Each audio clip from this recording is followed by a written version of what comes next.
అందరికీ నమస్కారం. ఈరోజు ఆంధ్రప్రదేశ్ శాసనసభకి డిప్యూటీ స్పీకర్గా రఘురామకృష్ణరాజు గారిని నియమించడం జరిగింది. ఏకగ్రీవంగా వారి ఎన్నిక జరిగింది. అయితే ఇక్కడ ఒక ముఖ్యమైన విషయం ఏంటంటే, రఘురామకృష్ణరాజు గారు 2018లో టీడీపీలో చేరారు.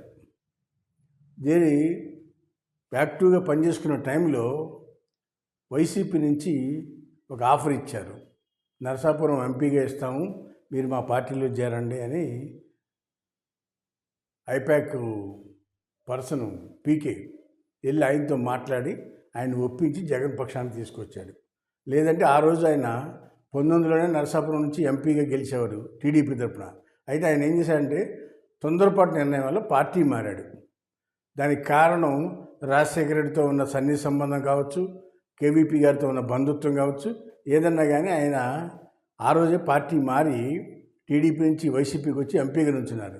ఎంపీగా గెలిచిన తర్వాత జగన్మోహన్ రెడ్డి గారికి ఆయనకి లావాదేవీల విషయంలో వాళ్ళిద్దరికి మధ్యలో సఖ్యత చెడిపోయింది. ఎవరికి? జగన్మోహన్ రెడ్డి గారికి, మన రఘురామకృష్ణరాజు గారికి. ఆ రోజులోనే ఆయన మాట్లాడేటప్పుడు వాళ్ళిద్దరి మధ్యలో కూడా గ్యాప్ రావటం వలన రఘురామకృష్ణరాజు గారు వారి వైఖరిలో మార్పు వచ్చింది. అనేక సందర్భాల్లో వారు మాట్లాడేటప్పుడు కూడా నాయకత్వం విషయంలో కూడా ఆయన ఏకీభవించలేకపోయారు జగన్మోహన్ రెడ్డి. అయితే అప్పుడు నిదానంగా అది కాస్త గ్యాప్ పెరిగిపోయి త్రిపుల్ ఆర్ గారు, అంటే రఘురామకృష్ణరాజు గారిని ముచ్చటగా అందరూ కూడా త్రిపుల్ ఆర్ అంటారు.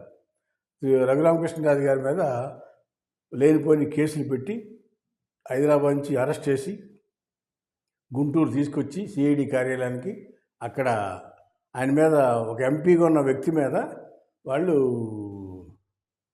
పోలీసు వాళ్ళు 3rd డిగ్రీ ఉపయోగించారు. దాని మీద ఆయన కోర్టుకు వెళ్ళి కోర్టు నుంచి స్టే తెచ్చుకుని హైదరాబాద్లో మెడికల్ ట్రీట్మెంట్ తీసుకోవాలని, అక్కడి నుంచి ఆ విధంగా అలా కోర్టు నుంచి, సుప్రీంకోర్టు నుంచి ఆయన ఆ కేసుల్లో నుంచి కొద్దిగా స్టే తెచ్చుకుని బయటపడ్డారు.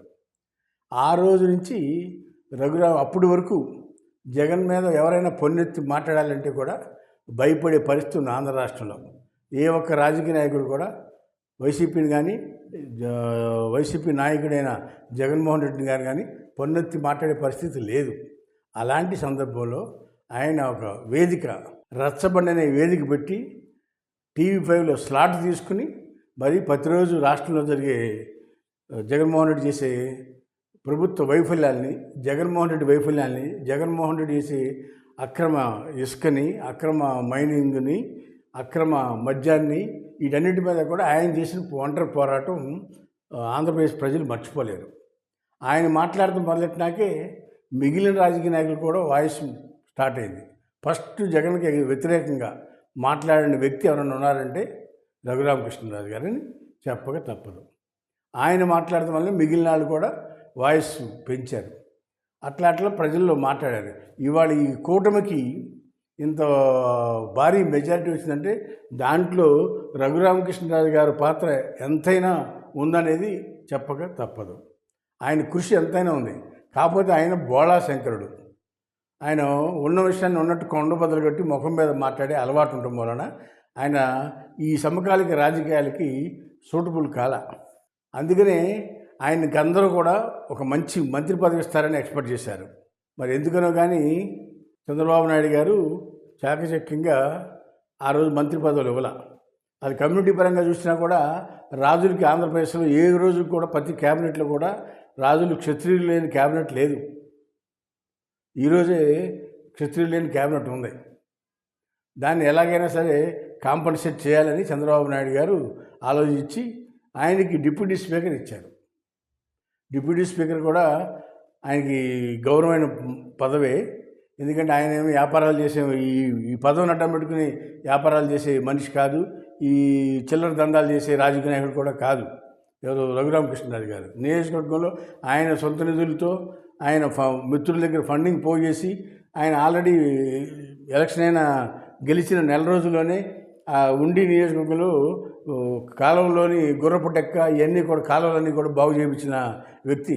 ఆయన పొలిటికల్గా కరప్షన్ చేయాల్సిన అవసరం అయితే ఆయనకి లేదు. అలాంటి వ్యక్తికి ఇవాళ డిప్యూటీ స్పీకర్ ఇవ్వటం అనేది చాలా సంతోషించదగ్గ వ్యక్తి. తెలుగుదేశం పార్టీ సరైన నిర్ణయం తీసుకుందని, కూటమి కూడా సరైన నిర్ణయం తీసుకుందని ఇవాళ డిప్యూటీ స్పీకర్ ఇవ్వటం అనేది చాలా సంతోషకరమైన విషయం. ప్రజాస్వామ్యంలో అలాంటి వ్యక్తులు ఉండాలి. ఎందుకంటే నిర్మోహమాటంగా ఉన్నది ఉన్నట్టు లేనిది లేనట్టు మాట్లాడగలిగే వ్యక్తులు ఉండటం వల్ల ప్రజాస్వామ్యం 10 కాలాల పాటు మన్నగలుగుతుందనేది ఈ సందర్భంగా తెలియపరుస్తూ ఉన్నాము. హాయ్ ఫ్రెండ్స్, మా ఫ్యూచర్ టుడే ఛానల్ చూస్తున్నందుకు చాలా థ్యాంక్స్. మరిన్ని లేటెస్ట్ వీడియోస్ కోసం వెంటనే సబ్స్క్రైబ్ చేయండి. అలాగే ఈ బెల్ని కూడా రింగ్ చేసేయండి. మా లేటెస్ట్ వీడియోస్ నోటిఫికేషన్స్ అన్నీ మీ మొబైల్లో వస్తాయి. మా వీడియోస్ మీకు నచ్చితే లైక్ చేయండి, షేర్ చేయండి. నచ్చకపోతే కామెంట్ చేయండి.